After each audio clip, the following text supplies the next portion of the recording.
Hello, everyone. This is Brother Benson, and I'm joined with my two good friends, Makobura and Biguda. How are you, gentlemen? I'm good, Brother Benson. How do you do? I'm doing wonderful. And Makobura, how are you doing? Good evening. I'm also doing good. I Yeah. thank God.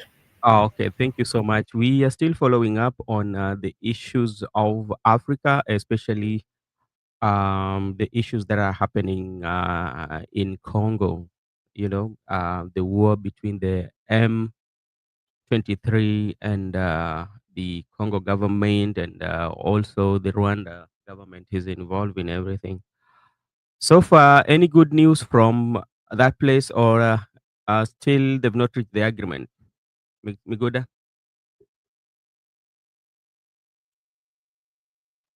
There is news, but I think that news is not good Yeah, because the people, or rather, the the people who are trying to restore peace have not come to consensus. There is no consensus between civilians and the military, and there's no consensus between member states. And they still need some reinforcement, actually, to restore peace in that country. So far, no good news. We are anticipating that it calm down and we get good news from the Congo, DRC. yes. Like yesterday, Sekedi missed the online meeting with the president. I don't know what happened, but that's what is there, because there was the meeting that was organized by the president, but he did not attend virtually. So that is also something that is there. Makobura, what about on your side? Any good news? I've been following the conflicts which is going on in DRC, Yeah, uh, but so far all I'm seeing is leaders picking at each other. yeah, I saw the president of Rwanda speaking or commenting in a manner that showed yeah. that he's not happy with the comments of the president of South Africa. And I Yes, think that should not be the biggest thing that they should be talking about now. I think they should focus on ensuring that they restore peace, and that today alone, we were being told that 100 people died. yeah, And so that is not a good news at all. mhm, Uh, we should be hearing good news that at least there's a deal of ensuring that there's peace in that country, maybe, so that the conflict and the chaos and displacement that we are seeing yeah. would end.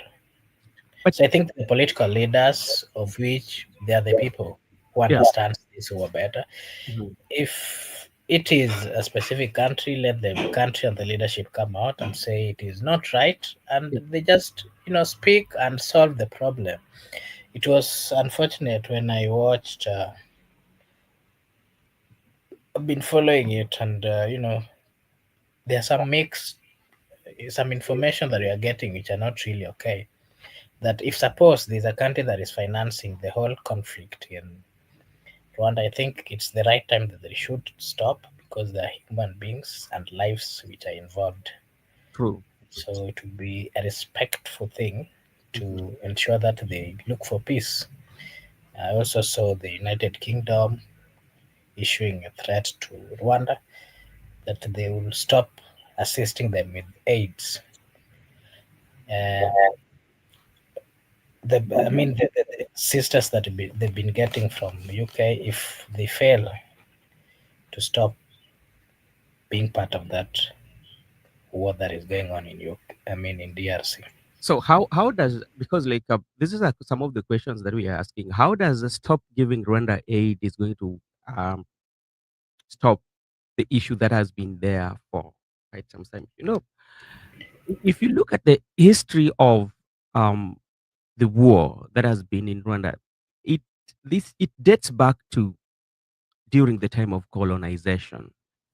And when there was a scramble for Africa, they colonized and gave the boundaries. And that's where the problem is. Because, for instance, um, when you come to, I give you a typical example like Cameroon.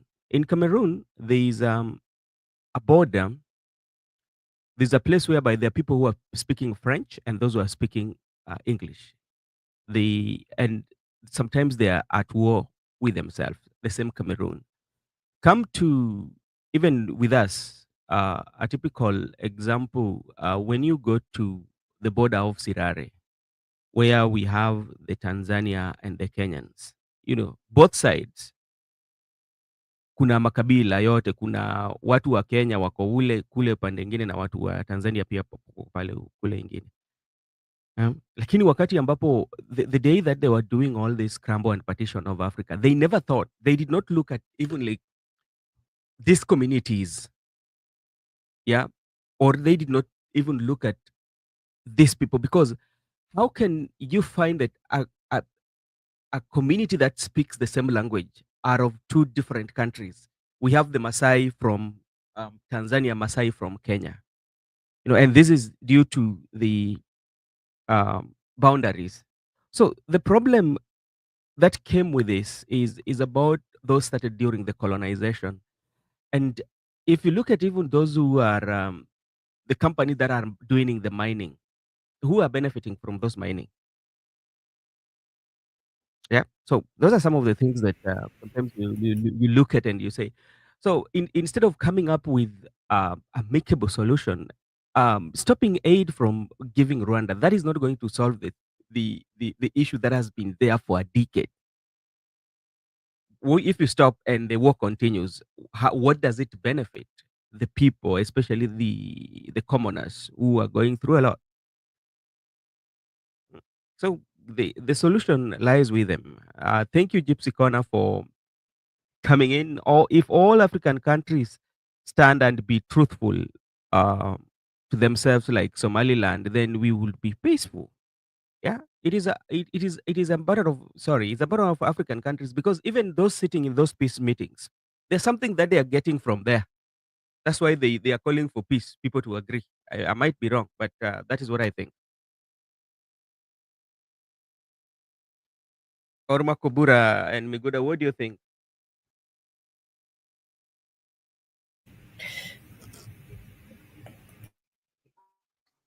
If I may discuss the issue we have just talked about, the issue in Rwanda.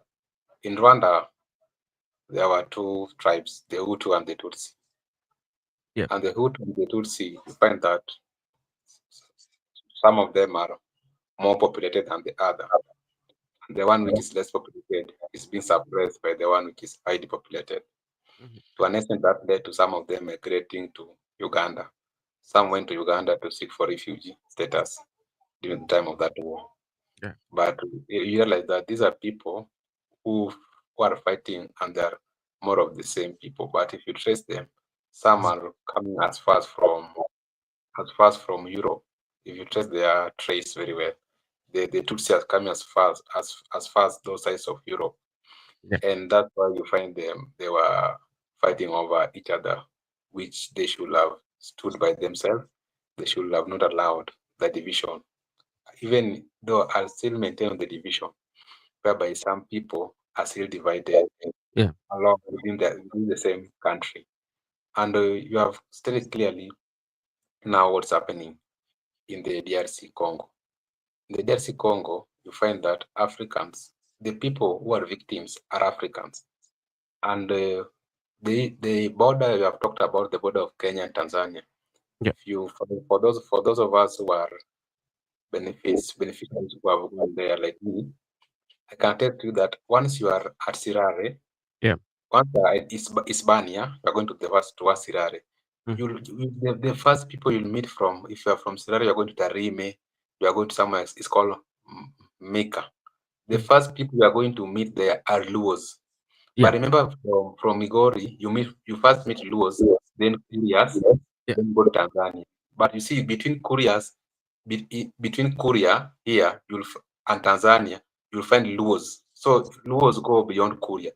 And these Luos, they have formed a village, a very big village. In fact, they speak Luo in Tanzania. They do not even know this Kiswahili. They speak Luo, and even the representation who represent them in the parliament is a Luo who speaks very well from, they call Majimbo, from that Jimbo. Yeah. A representative of that Jimbo is a Luo. And the Luos are fighting with Kuria in border, Migori border. And remember, Luos are beyond Kuria. There is no need of fighting because there are other Luos there in that border where they call no man's land. If you go to no man's land, you find all tribes, but the people who are majority right now even are people from Morema, the Kikuyus. Remember where Kikuyus have come from, all the way from Central, and they have occupied the border of Kenya and Tanzania. Actually, they're the one who are even facilitating transportation between Sirare border and Kisii. Most of the choppers, they call them choppers, some tattoos, are Yeah. owned by Kikuyu. That's why this issue of tribal clashes, or what we call genocide, but what's happening currently in Congo is called war crime. These things should be avoided at all costs because the victims of the humanities are supposed to live together. That's why I agree with you in the issue of border, the colonial boundaries, which were separated. But remember, these people used to live together as African people. Yeah. In my view, it should be reviewed the way Museveni and Raila were talking about. You know, when Museveni was speaking, though even Museveni, people hate him, but there are some positive things we can borrow from him. Yeah. Museveni was opposed to that, the colonial boundary, and Raila Odinga. And we should look away on how we can review it. Because during the Berlin conference, Brother Benson, Yeah. during the Berlin conference, when they were discussing the partition of Africa, after the scramble and the struggle of Africa, when they're now partitioning Africans, that time, Africans were never represented in that Berlin conference. African views were never taken to that conference. The people sat there and make a decision on our behalf, and they partition Africans amongst themselves. Then they come to rule. How do we partition something and you not consult the natives? That's where the problem has begun, and that problem is here with us. Leave about consulting, because when they were partitioning this, sometimes you find like one community are now divided by the boundary. So there's that boundary that has put a community. Your father is on the other side, the two sons are on the other side. And this is the people of the same community, speak the same language, share the same traditional and culture. So the issue of what is happening in Goma today, or the issue that is happening in Kivu and all that, one of them is, as I mentioned earlier, it is about the colonization and the partition of Africa. Secondly, it's the mineral that is there. Tell me of any African land where there's no mineral, where you can find people fighting over.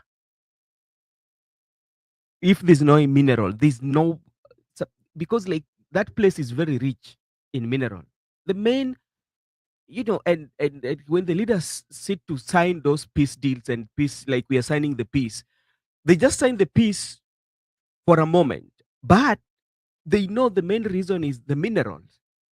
Those peace deals are being signed sometimes to to to to cater for some people's interest, but not the interest of the people. For how many peace deals, if to say, and conversation around issue to do with DRC, ever since we were born, we know very well that there has always been a disagreement and a war in those. How many people have lost their lives? Where are even the military or the guns that are coming? So the main is the boundary issue and the mineral, period. If you can solve those, because there's no any other area in Africa where there's no minerals and people are fighting over. Let me just add something on what I've said before Makubura comes. There is the issue of the sovereignty of the state and the territorial integrity.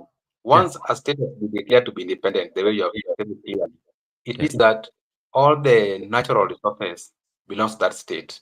True. Whether they are on the land, whether they are on the air, or on the coastal state, because we have some countries which are not landlocked, like Kenya.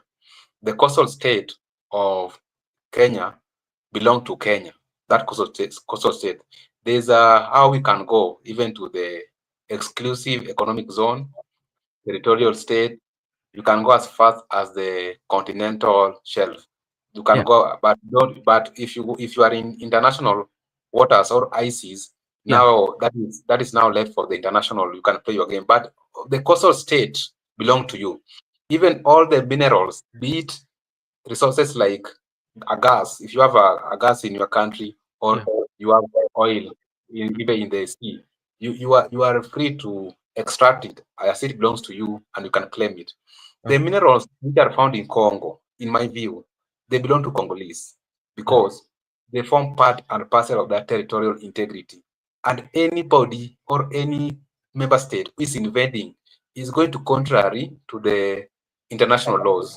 And when you go to the international law, there is international bodies which will come in and play part. That's why I still believe that the country so-called DRC is rich in minerals, and people are now scrambling. They forgot, currently there's what we call neocolonization. Yeah. And neocolonization operate whereby the Western people, once they realized that Africans were yearning for independence and they were yearning for sovereignty or self-determination, they decided to deliver or to leave the leadership structure of the African to the Africans. Now we can control our state, our governance structure, our government, and our state. We control it as Africans. But they are now controlling our minerals and natural resources. It means now it's now neocolonization, whereby they don't manage our politics. In quote that they are not in those positions like previously they used to be a governor in Nairobi, a governor who represents the Queen from United Kingdom. But Yeah. currently, we have a president who said it means that there is new colonization whereby they have decided to leave for us the political setup as Africans, but with them, they are enjoying the natural resources. And in fact, even the issue I was trying to explain to you about the coastal state, because if you go to coastal state, you find natural gases and oil in some coastal state, but extracting them is expensive to an extent that you need a certain country to come and assist you. So when they come to assist you to extract it, it Mm. means they are going to get part of it and a percentage of it. That's why I'm still believe that these people called the Western people, the Western power, they want to control our natural resources, and that's why they don't get into deep about what's happening at DRC. Okay, thank you so much, Mr. Makobura. How are you doing? Maybe your thought on the DRC before we go into the main discussion of today, whereby we are going to talk about the Gen Z. As you know, Gen Z is a constituency that came the other day, and there is a scramble for that vote. And people also believe that Gen Z is going to be a defining factor into the next general election. But sometimes I tend to differ and I tend to agree at the same time. So, Makobura, let's go. Something about Congo. Okay, okay, thank you. I think it's right for us to partly understand uh, this group called M23. I was just reading something about it here, and I thought it would be okay if I share. Mm. So the M23 rebels, uh, M23, it started in March. It's actually in full. It's March 2023 movement. Yeah, They are a military group originating from the Eastern Democratic Congo. They emerged in 2012, claiming to be, to represent the interest of the Tutsi minority yeah, and to protect them against violence and discrimination. The group took its name from a failed peace agreement signed on March 23, 2009, between the DRC government and another rebel group called the National Congress for Defense of the People. Something that we have to understand here is maybe the origin of this M23. The main reason why this group came up, it was formed primarily by the former fighters uh, from the National Congress for the Defense of the People, many of whom were from Tutsi, which were the minority. The main objective, of course, is to fight against the DRC government's inability to protect its citizens. They seek political recognition and the implementation of various of previous peace agreements. M23 has been involved in significant military activity, capturing key cities and towns, leading to widespread displacement and violence. The group has been accused of receiving support from Rwanda, although both countries have denied these allegations. And those are among the issues which are not very clear to the people of Africa, because the whole thing is not really clear. But of course, from that background, I think it is clear enough that there's a reason why they are fighting. More of it is political and recognition. And remember, they are at the border, and most of it's Tutsi. They are believed to have come from Rwanda. So partly they're getting support from the Rwandan government. And I was actually trying to look at why the South African government was very much concerned about what is happening in DRC. But I learned that they had also sent their soldiers, and these soldiers were at the eastern part, and some of them were actually killed when this M23 raided the people.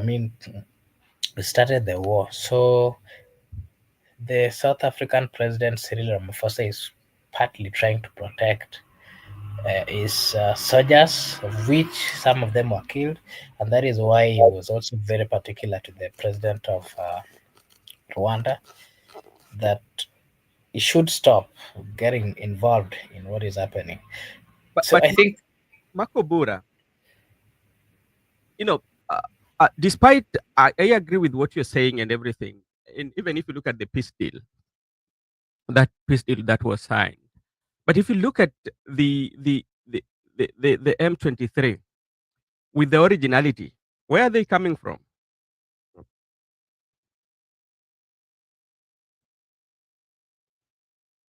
of course, from the Tutsi, I was trying to read that. To understand their origin, majority of them are from Rwanda. Yeah. Actually, a group of people that left Rwanda during the genocide, they Mhm. settled on the eastern part Yeah. of DRC Congo. They started demanding that since they were now in DRC, they needed the government of DRC to recognize their presence and that they are citizens of that republic. But again, that became a problem, Yeah. and partly Mhm. the government of Congo told them that they should go back to Rwanda. And So so that is the whole thing, which so this is thing is caused really, by boundaries, if to be sincere, because yes, if if if say you look so. at if you look at around that area, we have uh, Germany colonized which country? Germany colonized the the DRC, right? The Germans and the The Germans Belgium. the Belgium colonized DRC. Then we had Congo was colonized by the Rwanda was colonized by who?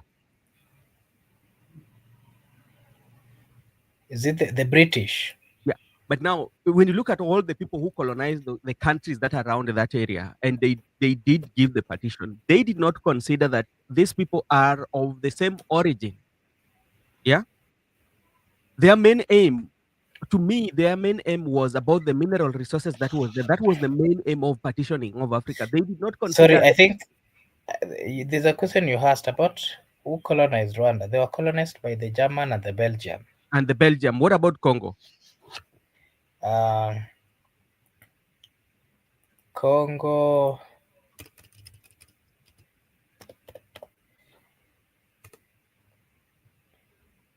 Yeah. As you Congo, look, Congo yeah, was also fully colonized by the Belgium. So yeah, I think in Rwanda it's partly German and the Belgium. yeah. African were programmed by the West, and in a way that they don't know how to use the minerals, but instead get sneaky. Miguda talked about something about we were given the democracy. Even that democracy that we always keep on singing that in Africa. When you look at your history of Africa, Africa had good leadership, and people really respected the leadership of African because the leadership of Africa was inheritance. It came from some of them were through kingdoms, yeah, and people respected those, and they knew how to rule themselves.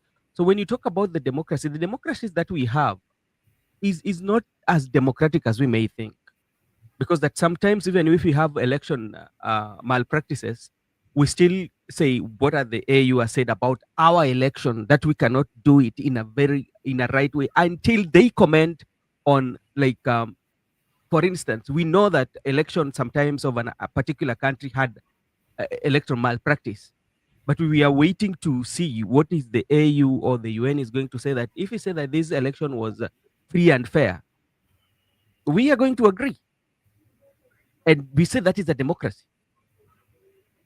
Anyway, the Congo issue is something to be discussed. So let's just move on, and we will be following up on it. So today, let's discuss something here that is very important, and this is informed by, I don't know whether you had an opportunity yesterday to watch the Jeff Koinange live on Wednesday, where there were young people, and on in the process of conversation, there's something that I really learned, and it will cost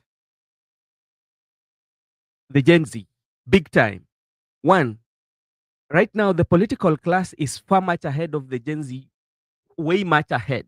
One, the reason why I'm saying that, when you listen to the conversation, they were dismissing each and every leader that is being proposed.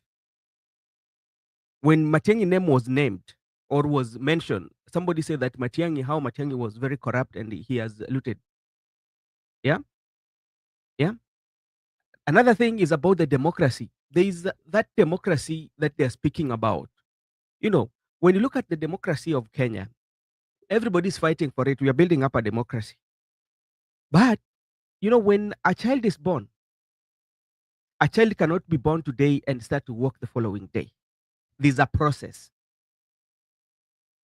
There's this leadership and democracy that we are looking for, or the current political and the constituency of Gen Z are looking for in the country.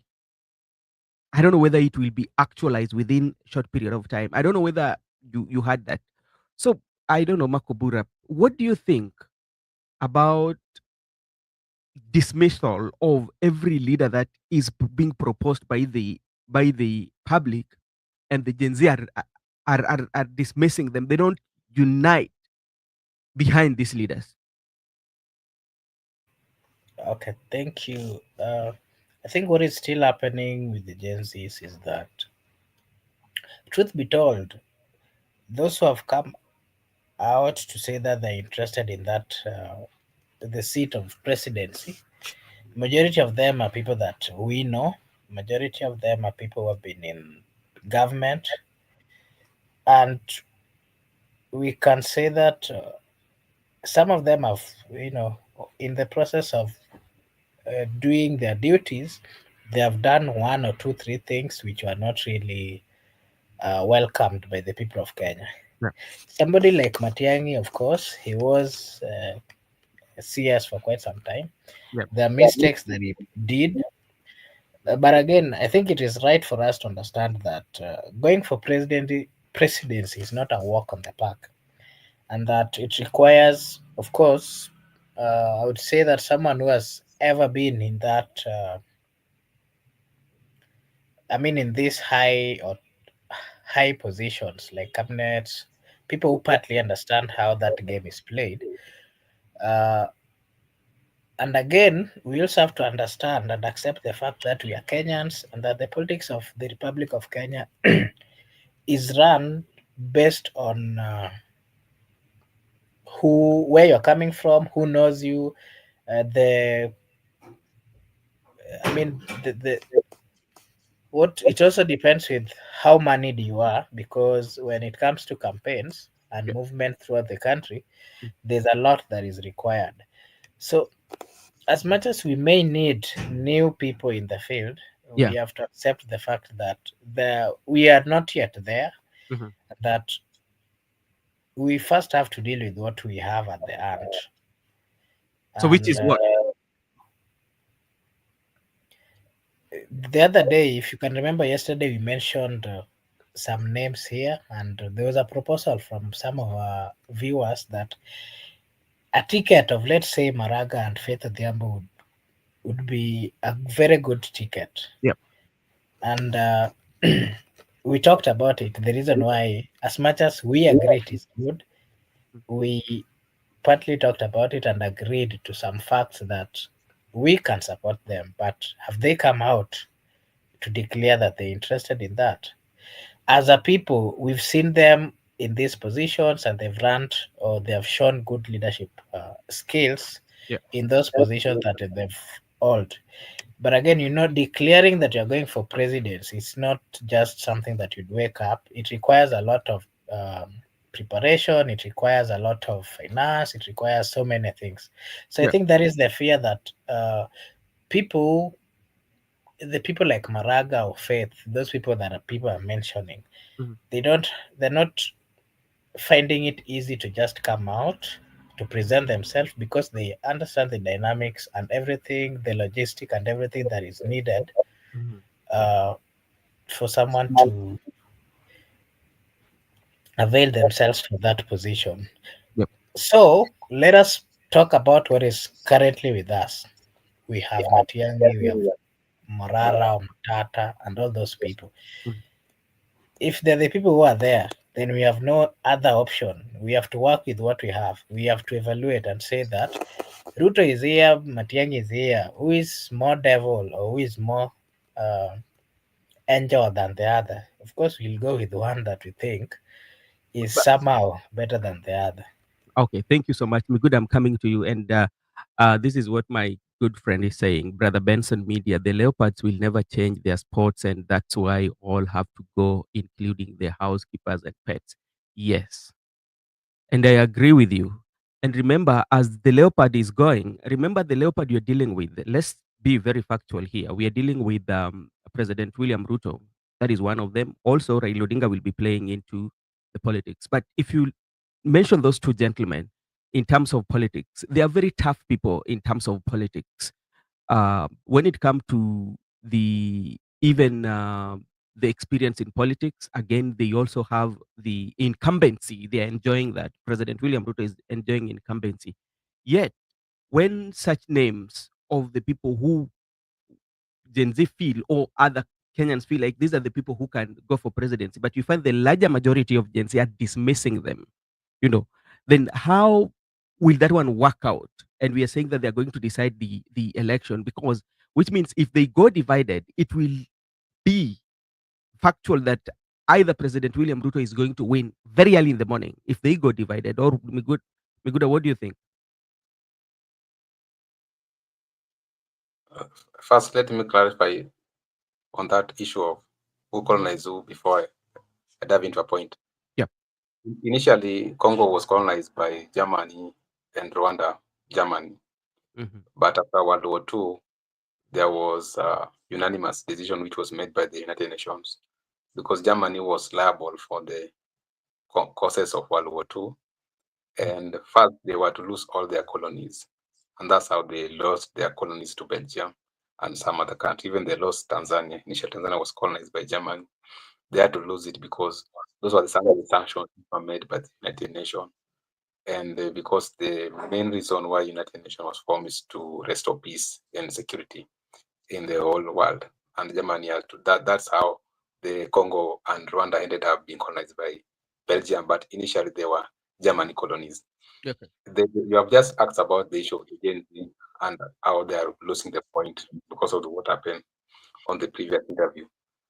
I'll have to different opinion, Yep. but I'm just with you people.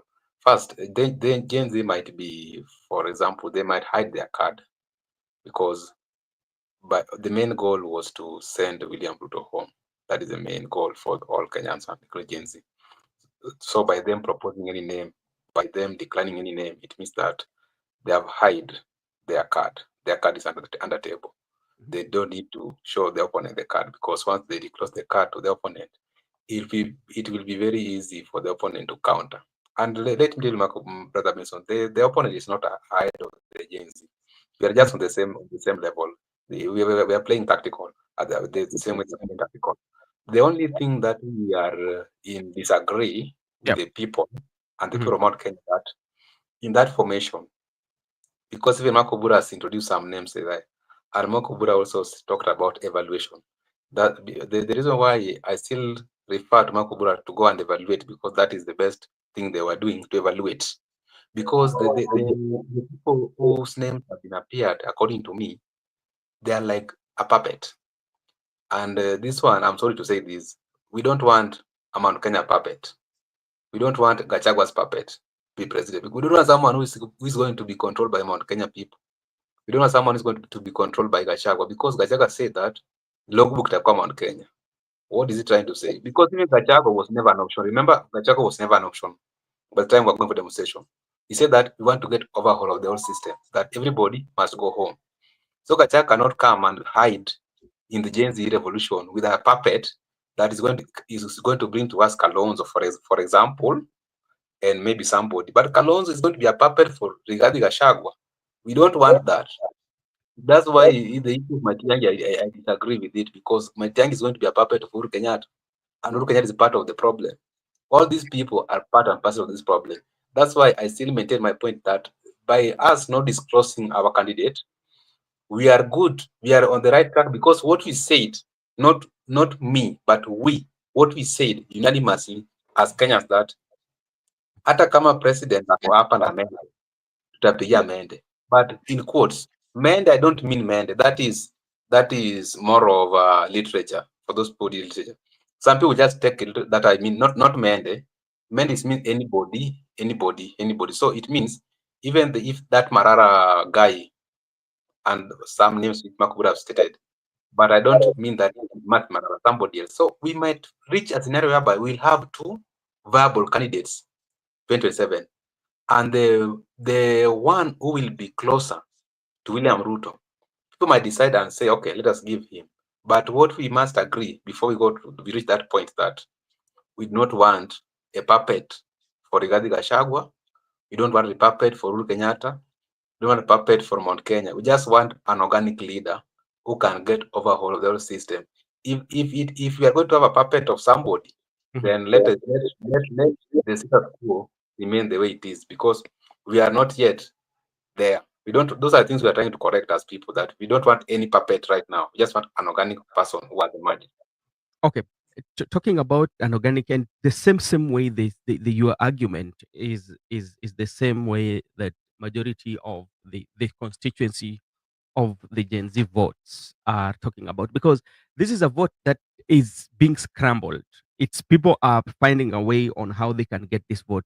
And one way in which they want to get this vote is, one, to scatter the votes for the Gen Z so that they don't vote as a block. That is one of them.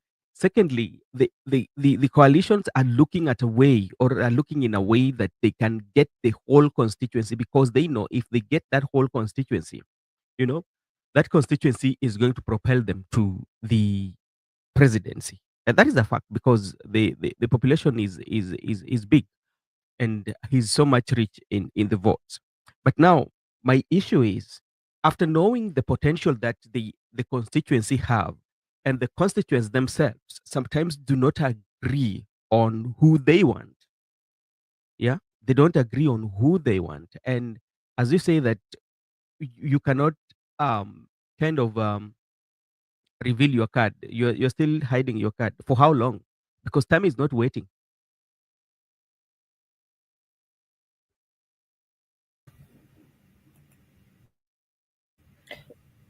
Am I supposed to respond, or Miguda should come in first and respond Mikuda on can that? come in, then you respond. You talk about potential and for how long are you going to? Yeah, we are potential. Remember, this is a revolution.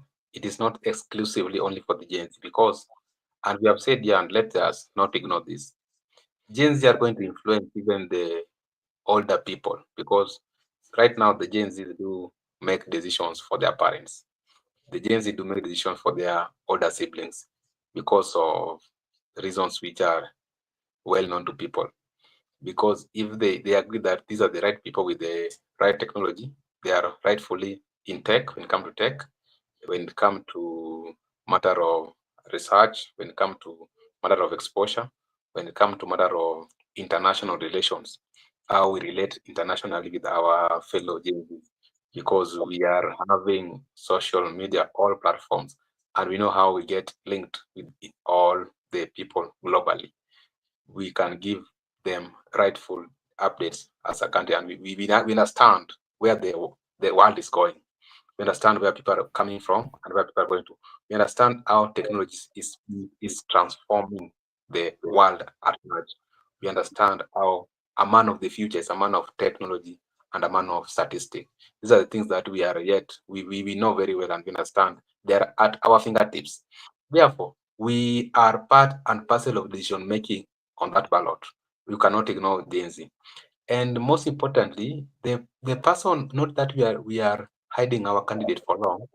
These are the way you have said that the current people, status quo, they are much ahead of us.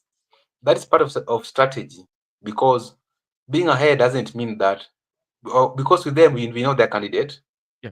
the current president is going to defend the seat. That's obvious. It's going to be cleared by IBC.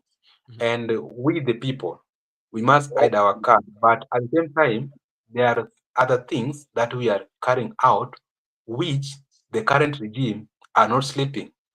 When we were on the street demonstrating, they were not sleeping. When current Gen Zs are online, doing whatever they're doing online, Yeah. they're all over. If they're at funerals, they go to on the top of vehicles, they are talking about Gen Z, Gen Z, Gen Z, online, online, Geneza, Geneza, Geneza. It means that we are keeping them in check. At the same time, we are not showing them who we are, and they're not yet to guess what come next. And that I refer you to your back podcast. I think 4 days ago, you discussed about the issue of beyond online. What next for Gen Z? It means now, after street, Mhm. after online, what next? This is now we are discussing. And remember, not all Gen Zs are not registered voters. Not all Gen Z do not have ID cards. For those Gen Z who are who have gone to campus level colleges, Yeah. they are privileged to have IDs, because for you to have a SIM card, you must have an ID. For you to have a bank account for help, you must have an ID and other things. So they have IDs. And for those people like us who are a bit aged Gen Z and Makobura, we are registered voters because we participated in the previous election. And now we are just urging our younger Gen Zs who are not yet registered to come out right now, because once that the IBC is constituted, you can register it. There is no limit date for this. You can just walk into an IBC office, you register as a voter. And once you register, remember also, most of the Gen Z never voted in the previous election. If you look at the statistics, that the young people never voted for the reasons well known. But right now, they come out and that they believe. And Marco Bora will confirm to you and our guests that is the one who is always on the street. Gen Zs are serious. They're just quiet, but inward, they're serious about reforming this country. And they're serious about voting. And they're saying just, okay, if they suppress us on the road during the demonstration on the street, now they're suppressing us online. We are waiting for them. They won't suppress us on our democratic right of coming out together to vote. But the current leader, who the Gens are going to rally behind, is not well known right now. That's what I can say.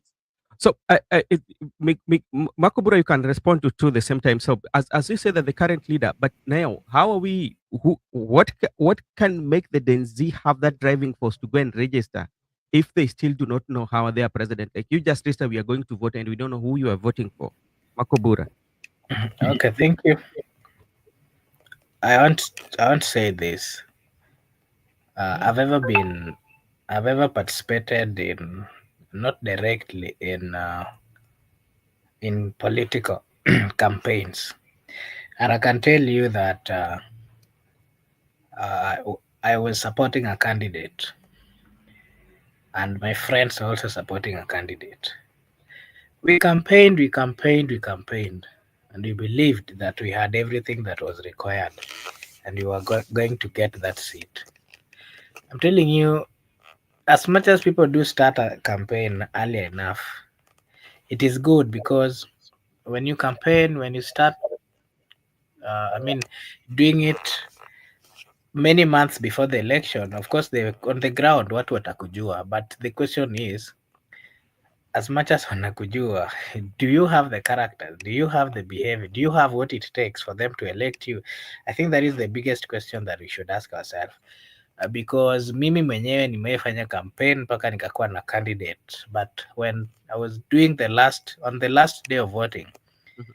actually when I woke up knowing very well I was going to vote for this candidate, but Sure. when I reached the ballot box, I simply changed my mind because What? I looked at the bigger picture and then I told myself, this is a vote and this is what is going to change my life. I did a good analysis of the uh, leaders who were presented, and then I told myself, this person, I don't really think they have what it takes, and I opted to vote for someone else. So issues to do with voting is this is something that you can a decision that you can make within 1 minute. It doesn't take long, and I can tell you that as much as these early campaigns which have started, it is not a guarantee that those who have started campaign are the ones who are going to get elected by the people. Yeah. And one thing that I also want to tell you is that remember the decision of who we are going to support. I can tell you, we can even make it a day before the election, and we can make it via social media and circulate it everywhere. And in 1 or 2 minutes, everyone would know that this is the person that we are going to elect, and we will have all the reason.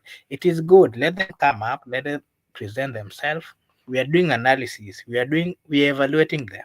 Just the way I told you, and Bigoda here is saying, we are doing an evaluation.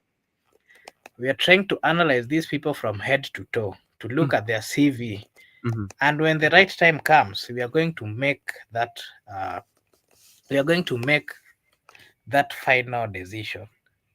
And again, something else that I wanted to tell you is that you are asking that why is it that there is no any Gen Z leader or there's no any newcomer? We are Mhm. just used to this old political class that we are used to seeing. We have to accept the fact that campaigns in the Republic of Kenya is very expensive. Mhm. There's money that is required, and if you start early, you must be moneyed enough to walk through mpaka ufike the last day. So So Makobura. people who are interested in this can confirm to you that Mhm. they may not have enough finance, Mhm. but they will come, and if they come, we will also do an evaluation. If we are satisfied that they have what it takes, Mhm. we will not look at when they came, but we will only look at what how capable are they, and Okay. that is the stand so far.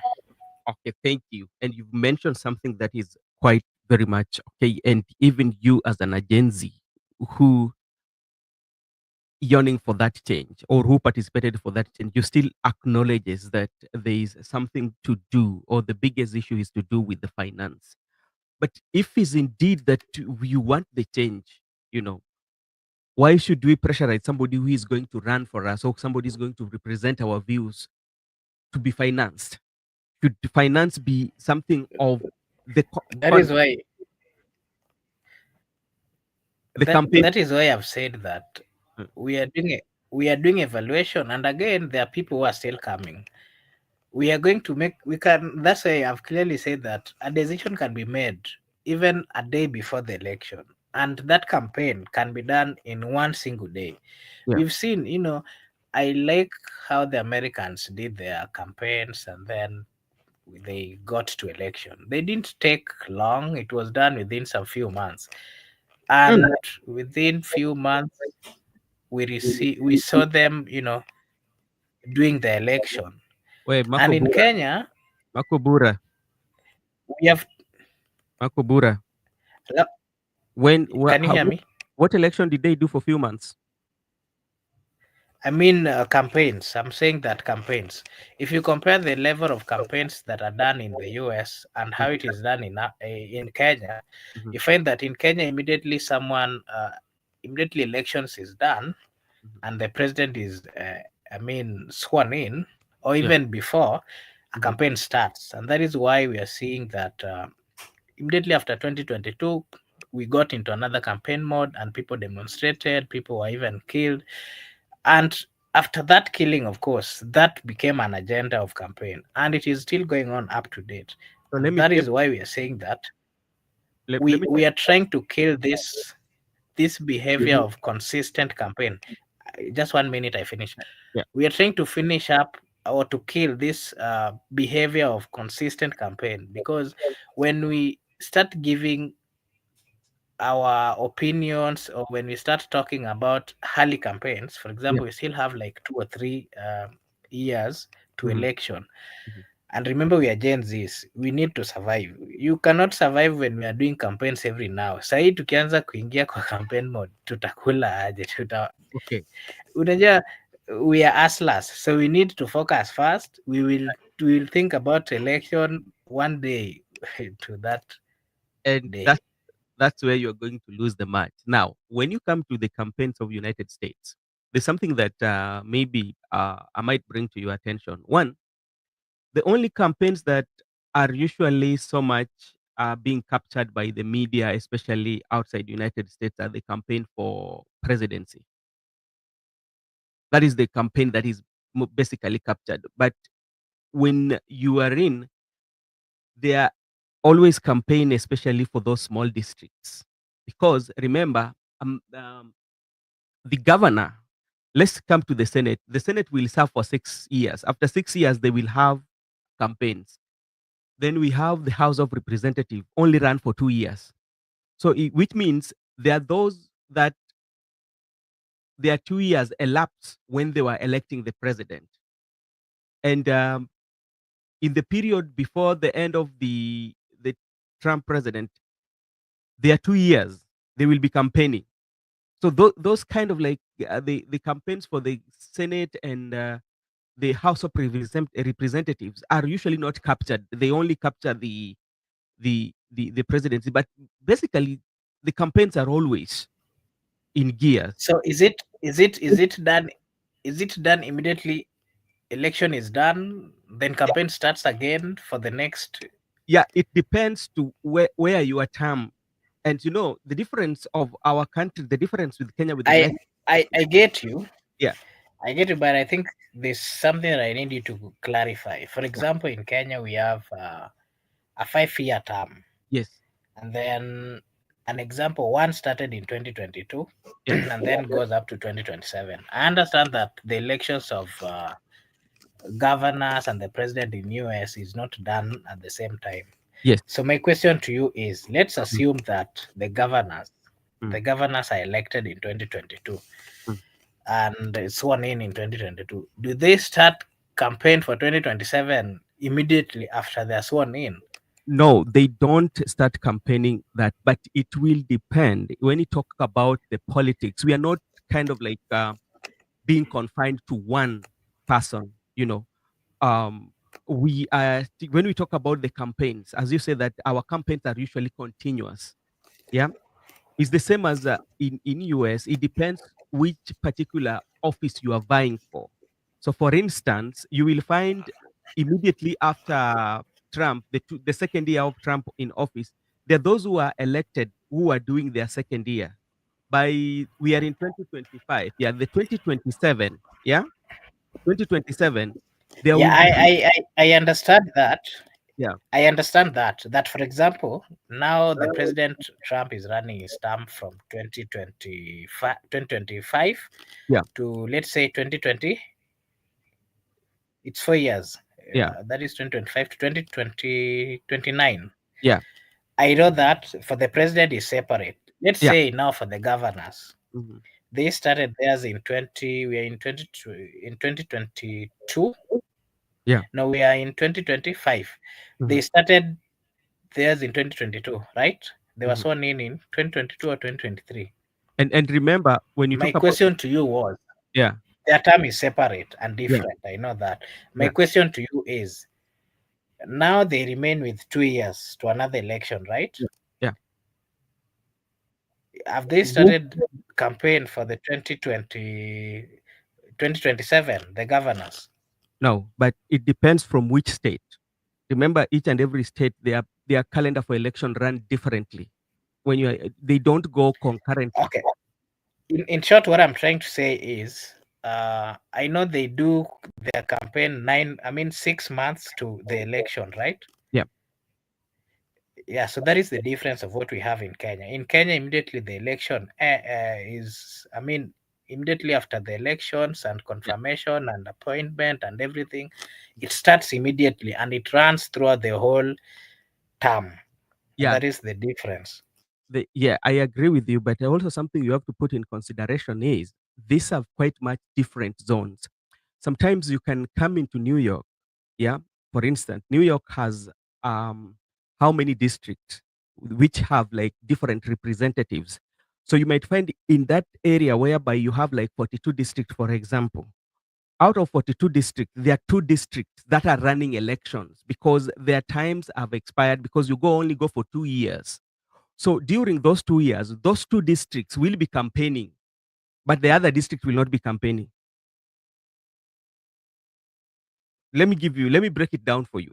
We have what we call the members of parliament. Yeah. So like Nairobi, how many constituency do we have in Nairobi? Is it 17? Okay. Or Yeah.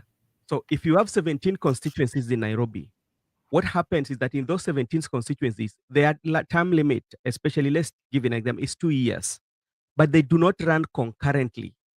The Embakasi East might not be running as Embakasi West. Unanielewa? So unaweza pata kwamba Embakasi East wamemaliza their 2 years, but Embakasi West they are in their first year. Hakuna siku yenye hazitaenda concurrently. Umenipata?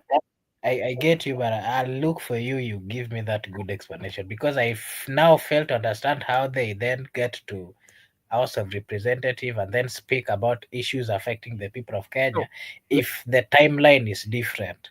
So let me tell you what usually happens. When it comes to House of Representative of the United States, I want to give even a clear picture of the Senate.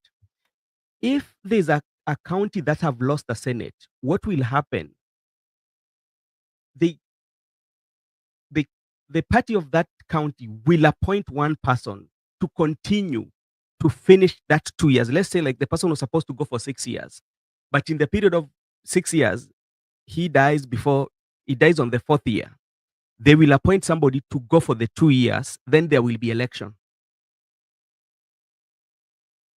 from the same party. You understand what I'm telling you? So that's one also happens with the House of Representatives. House of the Representatives in all the states, they ran concurrently. There are those who are, when the election was being done this time round, there are those House of Representatives that also went on election. Yeah, some did not, some were not elected. Some are still in their second year or their first year, so they don't go. So they will also, in the next 2 years, there are people who are going to go to election. The presidential election is not going to take place. So that's one gives it a situation whereby the Congress and the House of Representatives will always function, whether the president is there or not. That's how it works. Okay, that's nice. Yeah, so it's quite much. If you look at it with the Kenya kind of like system, the Kenya, when we go to election, we go for the whole 6 ballots at the same time. Yeah, so which means by the time you're going for election, the parliament will not be working. The Senate will not be working because people will the senators will be campaigning. But when you come to the United States, it's quite much different. Not all the 100 senators will be going for an election. The election do not run concurrently, they run separately. Kuna mwingine anamaliza na state ingine inaendelea. Wawezi enda all the 100 senators to vote on the same, so their calendar run quite much differently. So that is the difference that we have. So their campaigns are usually continuous, but the ones that are being captured, or the ones that are being given the larger focus with the media station, is the one for the presidency. There's some other elections that do happen in between, before the main election for the presidency.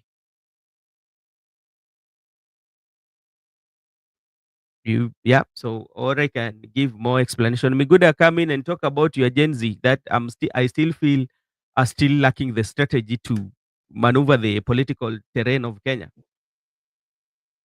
Yeah, before I talk about Gen Z, I also understand that in the United States of America, the House of Representatives, they go to election after every 2 years, and the election is different from that of the Congress, and it's different from that of the presidential election, and also the Congress election is a bit different. There's a distinction between the Congress and the House of Representatives in the rest of America.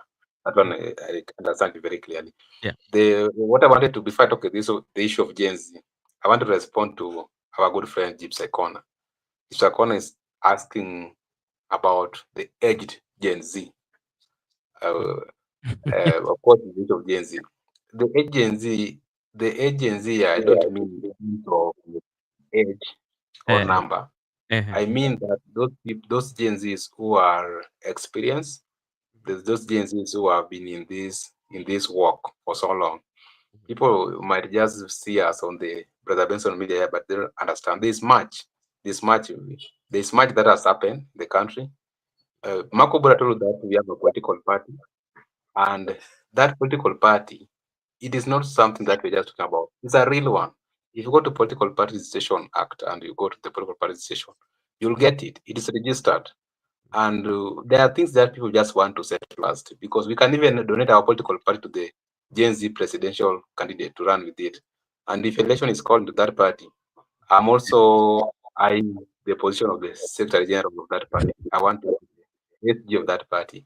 Makubra will confirm these things. Some people might think that it's just a talk on the show, but we have a political party actually, and this political party was established, I think, by 2017, 2016. So when I talk about Gen Z, I'm talking about those Gen Z who have been in this work for a long time. We never come to this struggle because of the breach of parliament last year. No, we have been in these trenches for a quite long time, as early as 2007 when we were young. For those who have interacted with us closely, to understand who we are. And just brief you a bit. Marco Bura you are seeing today in this channel, this Marco Bura. Marco Bura was once a close ally to Oburu Odinga, the brother to Raila. And I think Marco Bura, you have a very good memory. You can remember 2017. You used to be in the same vehicle with Oburu Odinga during the campaigns in Kisumu. And Marco Bura, sometimes you used to see how that guy used to, we don't want to say those things in public, but just to give them clear indication that we have not come to this politics today. We have been in this and actually, people are scheming. Let me just tell you, people are scheming. Just people are doing it underground. There are many things that are happening. Other than our party, there are many parties underground. People have even purchased other parties, and even us, you can purchase our party because we registered it long time ago, and it's very much effective. The issue of Gen Z here comes in that there are those Gen Zs who are in this struggle because of the current mood or the influence, but there are those Gen Zs who begin this struggle as early as 2007, and even primary schools, in high school, in colleges and campuses. We have been in those institutions, but we have never supported the regime. We have never supported the interests of administration while in those systems. We were always siding with the interests of the pupils. We were always siding with the interests of the students. We were always siding with the interests of the comrades. To some extent, some of our friends have been expelled. Some were even suspended from learnings because of standing for the rights of the people.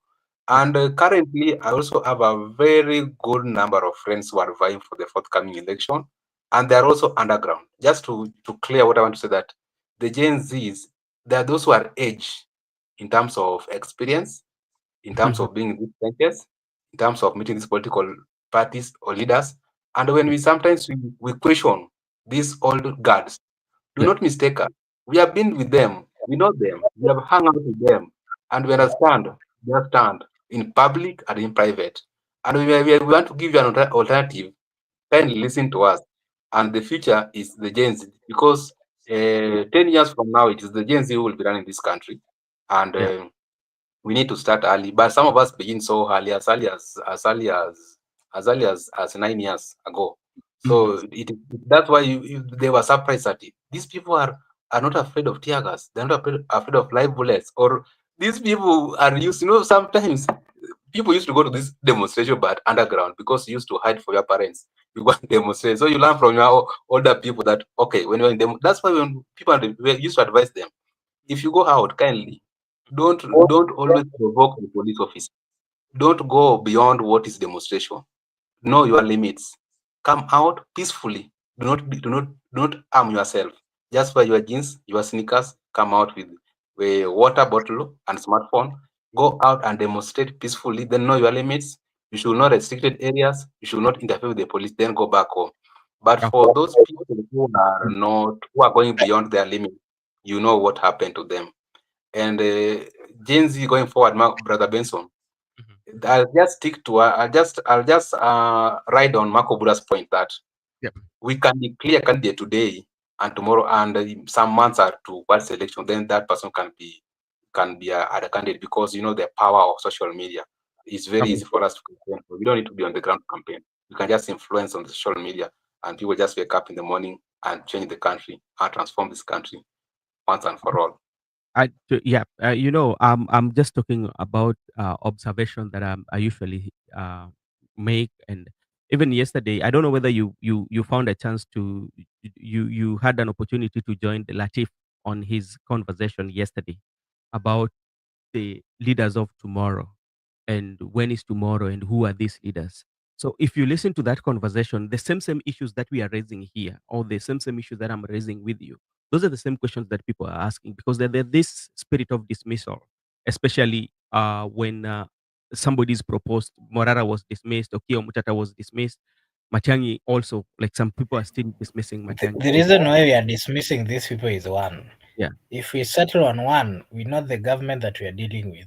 They will go and start abducting this person, and within before you know it, atakuwa wamepotea na yeye.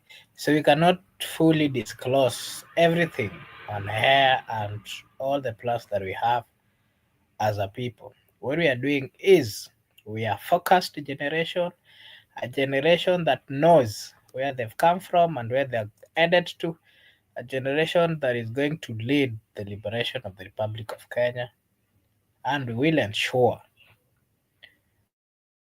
that the lost glory of the Republic of Kenya is brought back to its people. We are going to do away with corruption. We are going to do away with Kasongo na Raila na watu wote. Those are my points for tonight. Mr. Migura, you can give your final remarks. Yeah.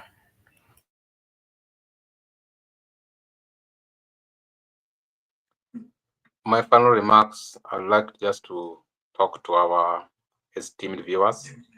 I'd like to talk to our Kenyan people, the good people of Kenya, that Kenya, as we actually say, that Kenya is Maybe just a minute. Maybe before you give your final remarks, you can also give your comments on the abductees, the three Mlolongo guys who abducted. I understand that two of them were found actually dead, and there are so many stories surrounding it. Maybe your take on that before you give your final remarks.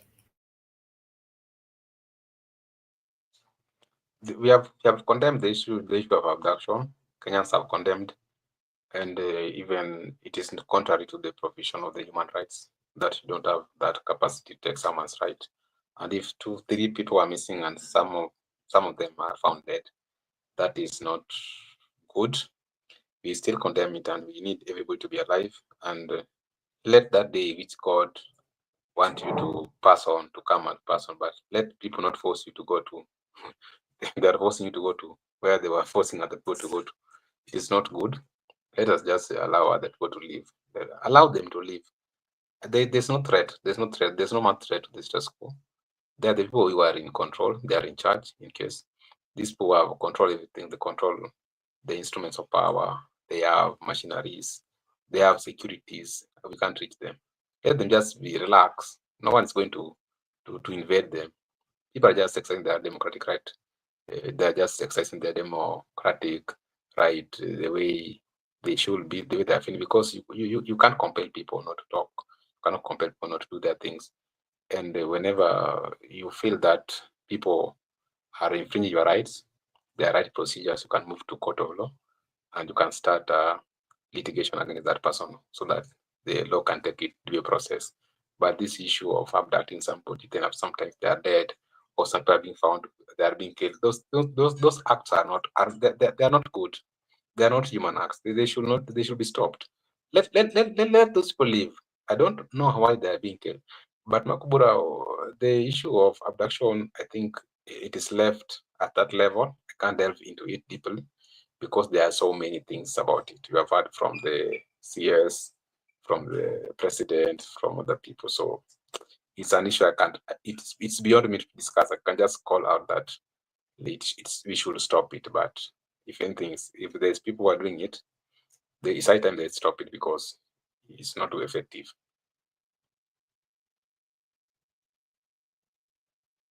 Okay, thank you. Maybe your last remarks now.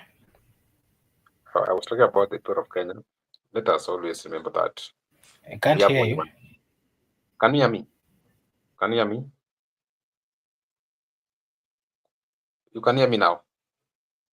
I'm saying that let us always remember that we have only one country, Kenya, we call home, and let us not destroy it. Let us not be compelled to destroy by destroying our country because of political differences or because of different opinions.